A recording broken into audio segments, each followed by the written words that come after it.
കളങ്ങാട്ട് പിതാവ് ധാരാളം ഇനീഷ്യേറ്റീവ്സ് എടുത്തിട്ടുണ്ട്.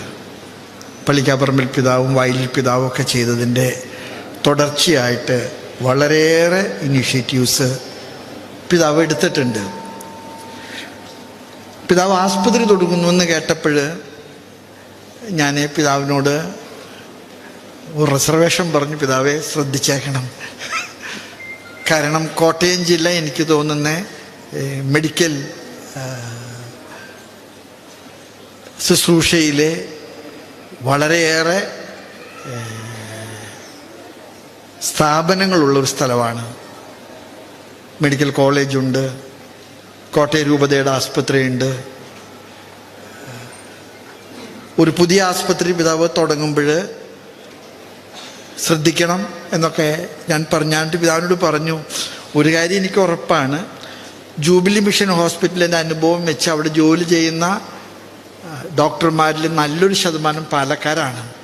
അപ്പം അതുകൊണ്ട് പിതാവ് ഞങ്ങൾ ഉപദ്രവിച്ചേക്കരുത്, അവരൊന്നും ഇങ്ങനെ തിരിച്ചു വിളിക്കരുതെന്നൊക്കെ ഞാൻ പിതാവിനോട് ഭംഗ്യാന്തരേണൊക്കെ പറഞ്ഞു. പക്ഷേ 4.5 വർഷത്തിനുള്ളിലേ ഒരുപക്ഷെ പിതാവ് മനസ്സിൽ കണ്ടതിനേക്കാൾ കൂടുതൽ ഈ ഹോസ്പിറ്റലിലെ പൊതുജനങ്ങളാലെ സ്വീകരിക്കപ്പെട്ടു. ഇത് വളരെ വലുതായിട്ട് വളർന്നു കഴിഞ്ഞു.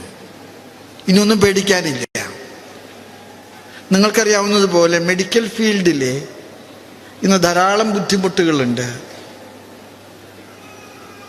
ഈ അടുത്ത കാലത്ത് മെഡിക്കൽ ശാസ്ത്രത്തെക്കുറിച്ച് മാത്രമല്ല, നമ്മുടെ സഭ ചെയ്യുന്ന ശുശ്രൂഷകളെ സംബന്ധിച്ചിടത്തോളം ഞാൻ ഒരു ആർട്ടിക്കിൾ വായിക്കാൻ ഇടയായി. അതിൽ പറഞ്ഞു, there is a difference between industry and ministry. അത് വളരെ പ്രധാനപ്പെട്ട ഒരു കാര്യമാണ്. നമ്മൾ ചെയ്യുന്ന ഒരുപാട്, അല്ലെങ്കിൽ നമ്മൾ ചെയ്തുകൊണ്ടിരുന്ന ഒരുപാട് ശുശ്രൂഷകൾ ഇന്ന് ഒരുപാട് പേര് ഏറ്റെടുത്ത് നടത്തുന്നുണ്ട്. അവിടെ നമ്മുടെ സാന്നിധ്യം പ്രസക്തമാകുന്നത് നമ്മളത് ഇൻഡസ്ട്രി അല്ല എന്ന് തെളിയിക്കാനായിട്ട് നടത്തുന്ന ഒരു പരിശ്രമമാണ്. We are doing a ministry. പാലായിലെ മെഡിസിറ്റി ജനങ്ങളുടെ ഇടയിൽ വല്ലാതെ വേര് പിടിക്കാനായിട്ട് എന്തുകൊണ്ട് കാരണമായെന്ന് ഞാനിങ്ങനെ ചിന്തിച്ചിട്ടുണ്ട്. ഞാൻ പിതാവ് തുടങ്ങിയപ്പോഴേ ഞാൻ പറഞ്ഞായിരുന്നു, പിതാവ് ശ്രദ്ധിച്ചേക്കണം, മറ്റ് ഫീൽഡ് പോലെയല്ല, മെഡിക്കൽ ഫീൽഡ് ധാരാളം ബുദ്ധിമുട്ടുകളുണ്ടാകും. ഇതൊക്കെ പറഞ്ഞെങ്കിൽ പോലും മെഡിസിറ്റി ഈ 4.5 കൊല്ലം കൊണ്ട് ജനങ്ങളുടെ ഇടയിൽ ചിരപ്രതിഷ്ഠ നേടിയ ഒരു ആരോഗ്യ പരിപാലന കേന്ദ്രമായിട്ട് വളർന്നത് എനിക്ക് തോന്നുന്നു 3 കാരണങ്ങൾ കൊണ്ടാണ്. ഒന്നാമത്തേത്, ഈ സ്ഥാപനത്തിൻ്റെ ഏറ്റവും വലിയ മുഖമുദ്ര കർത്താവ് പറഞ്ഞ ഒരു മുദ്രാവാക്യമാണ്. നല്ല സമറായക്കാരൻ്റെ കഥ അവസാനിപ്പിക്കുന്നിടത്ത് കർത്താവ് പറഞ്ഞ ഒരൊറ്റ കാര്യം മാത്രമേ ഉള്ളൂ, നീയും പോയി അതുപോലെ ചെയ്യുക. കർത്താവ് പറഞ്ഞതിലൊരു വെല്ലുവിളിയുണ്ട്. തൻ്റെ പോക്കറ്റിൽ കിടക്കുന്ന 2 ധനാറ സത്രത്തിൽ കൊടുത്തിട്ട് പറഞ്ഞു, വഴിയിൽ നിന്ന് കിട്ടിയതാണ്, പക്ഷെ അന്യനല്ല, എൻ്റെ സഹോദരനാണ്. ഞാൻ എൻ്റെ കയ്യിലുള്ള മരുന്ന് വെച്ച് മുറിവുകൾ താൽക്കാലികമായിട്ട് പ്രാഥമിക ശുശ്രൂഷ ചെയ്തിട്ടുണ്ട്, പക്ഷെ അതുകൊണ്ട് പോരെന്ന് എനിക്കറിയാം. ഞാൻ ഇവനെ ഇവിടെ ഏൽപ്പിക്കുന്നത് നിങ്ങൾ കുറേ കൂടെ വിദഗ്ധ ചികിത്സ ചെയ്യണം. ഞാൻ പോയിട്ട് തിരിച്ചു വരുമ്പോൾ പോരാത്തത് ഞാൻ തന്നുകൊള്ളാം. ഒരുപക്ഷെ മെഡിസിറ്റിയുടെ ഏറ്റവും വലിയ വിജയം ഈ നല്ല അയൽക്കാരൻ്റെ സൽഭാവം, ഔദാര്യം മെഡിസിറ്റി പുലർത്തുന്നു എന്നുള്ളത്. ഇവിടെ ഇരിക്കുന്ന എല്ലാ ഡോക്ടർമാരും വളരെ പ്രഗത്ഭരാണ്, എനിക്കറിയാം. ഇവിടുത്തെ നഴ്സസിൻ്റെ ശുശ്രൂഷ വളരെ ക്വാളിറ്റേറ്റീവ്ലി പ്രീമിയമാണ്. പക്ഷെ ഈ സ്ഥാപനം മറ്റ് സ്ഥാപനങ്ങളെക്കാൾ ഓവർടേക്ക് ചെയ്ത് മുന്നോട്ട് പോകുന്നുണ്ടെങ്കിൽ അതിൻ്റെ പ്രധാനപ്പെട്ട കാരണം നിങ്ങൾ പ്രായോഗികമാക്കുന്ന ആപ്തവാക്യമാണ്, വഴിയിൽ കിട്ടിയത് എൻ്റെ സഹോദരനാണ്. അവന് ചെയ്യുന്നത് എൻ്റെ തമ്പുരാനെ ഞാൻ ചെയ്യുന്നതിന് തുല്യമാണ്. അതുകൊണ്ട് പണമുണ്ടാക്കാൻ നടത്തുന്ന ഒരു ശുശ്രൂഷയായിട്ട് ഇത് പാലാ രൂപത കരുതിയിട്ടില്ല, നിങ്ങളാരും കരുതിയിട്ടില്ല. ഈ ശുശ്രൂഷയിലൂടെ പിന്നോക്കം നിൽക്കുന്ന, മറ്റു വിദഗ്ധ ചികിത്സകൾക്ക് സാധ്യതകളില്ലാത്ത പാവപ്പെട്ട മനുഷ്യർക്ക് ഏറ്റവും ക്വാളിറ്റേറ്റീവ്ലി പ്രീമിയം ട്രീറ്റ്മെൻറ്റ് കൊടുക്കാൻ വളരെ കുറഞ്ഞ ചെലവിൽ, വളരെ നിസ്സാരമായ തുകയ്ക്ക് ചെയ്തു കൊടുക്കാൻ നിങ്ങൾ ചെയ്തു. അതിൽ നിങ്ങൾ പ്രയോഗിച്ച ഒരു ക്രിസ്ത്യൻ പ്രിൻസിപ്പിളുണ്ട്. ആ പ്രിൻസിപ്പിള് ജനങ്ങൾ സ്വീകരിച്ചതാണ് ഈ വളർച്ചയുടെ ഒന്നാമത്തെ കാരണം. അതെനിക്ക് തോന്നുന്നു. അതുകൊണ്ട് തന്നെ ഞാൻ പറയും, ഈ സ്ഥാപനത്തെ നിയന്ത്രിക്കുന്ന ഡയറക്ട് ബോർഡും ഇവിടെ ജോലി ചെയ്യുന്ന ഡോക്ടർമാരും ഇവിടെ പാടുപെട്ട് പണിയെടുക്കുന്ന നഴ്സിംഗ് സ്റ്റാഫും ഓക്സിലറി സ്റ്റാഫും ഒക്കെ കാണിക്കുന്ന ഒരു ക്രിസ്തീയ മാനമുണ്ട്. ആ ക്രിസ്തീയ മാനമെന്ന് പറയുന്നത്, ഇവിടെ വരുന്നത് എൻ്റെ സഹോദരനാണ്, മുറിവേറ്റവനാണ്, അവനെ ശുശ്രൂഷിക്കാൻ ഞാൻ വിളിക്കപ്പെട്ടവനാണ്. ഈ സ്ഥാപനം വളരുന്നതിൻ്റെ രണ്ടാമത്തെ ഒരു വലിയ കാര്യം എനിക്ക് തോന്നിയിട്ടുള്ളത്, ഇവിടുത്തെ ട്രീറ്റ്മെൻറ്റിൽ നിങ്ങൾ കാണിക്കുന്ന ഒരു എക്സ്ട്രാ ഓർഡിനറി മൈലേജ് ഉണ്ട്. നിങ്ങൾ വെല്ലൂർക്കോ അല്ലെങ്കിൽ ബാംഗ്ലൂർക്കൊക്കെ യാത്ര ചെയ്ത് ട്രീറ്റ്മെൻറ്റിന് പോകുന്ന സംവിധാനങ്ങൾ നിങ്ങളുടെ മൂക്കിൻ്റെ താഴെ, നിങ്ങളുടെ വീടിൻ്റെ മുറ്റത്ത് നിങ്ങൾക്ക് ലഭ്യമാകുന്നതിന് പാലാ രൂപത എടുത്ത ഒരു വലിയ ഒരു മൈലേജുണ്ട്. പ്രത്യേകിച്ച് ഈ പാലാ രൂപതയുമായി ബന്ധപ്പെട്ടിട്ട് എനിക്ക് അല്പം അടുപ്പമുള്ളത് കൊണ്ട് ഞാൻ പറയുകയാണ്. പിതാവ് ഇവിടുത്തെ വലിയ പള്ളികളെ മുഴുവൻ ഇതിൻ്റെ പാർട്ട്നേഴ്സാക്കിയിരിക്കുകയാണ്.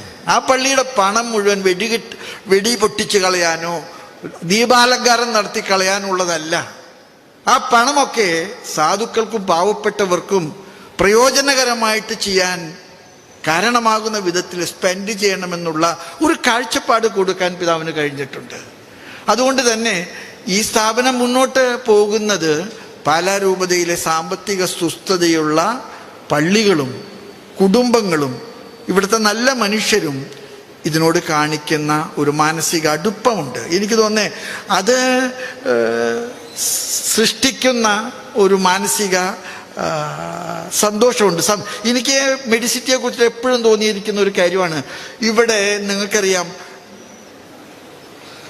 ഇവിടെ ജോലി ചെയ്യുന്ന ഡോക്ടർമാരിലെ ഏറ്റവും മിടുക്കന്മാരെ ഇതിനേക്കാൾ കൂടുതൽ സംഖ്യയ്ക്ക് വിളിക്കാൻ തയ്യാറായിട്ടുള്ള ധാരാളം സ്ഥാപനങ്ങളുണ്ടാകാം. പക്ഷെ ഇവിടെ ചെയ്യുന്നത് എനിക്ക് കുറെ കൂടെ സുഖം തരുന്നതും ആത്മീയ സംതൃപ്തി തരുന്നതാണെന്നുള്ള ഒരു വികാരത്തോടുകൂടെ ഇവിടുത്തെ സ്റ്റാഫ് ജോലി ചെയ്യുന്ന ഒരു ക്ലൈമറ്റ്, അത് പാലാ രൂപതയുടെ വിശ്വാസ ക്വാളിറ്റിയുടെ ഗുണമേന്മയുടെ ഒരു അടയാളമായിട്ട് ഞാൻ കാണുന്നത്. ഇത് ഞാൻ പറയാൻ കാരണം തൃശ്ശൂരിൽ നിന്ന് വരുന്നത് കൊണ്ട് എനിക്കറിയാം. ഞങ്ങളുടെ പല ഡോക്ടേഴ്സിനെയും വലിയ സംഖ്യയ്ക്ക് വിളിക്കാറുണ്ട്, പക്ഷേ പോകാറില്ല. അവർ പറയാറുണ്ട്, ഞാൻ ഡോക്ടറായിരിക്കുന്നത് പൈസയ്ക്ക് വേണ്ടിയിട്ടല്ല, ഞാൻ ഡോക്ടറായിരിക്കുന്നത് കർത്താവിൻ്റെ ഒരു വിളി കിട്ടിയതിൻ്റെ പേരിലാണ്.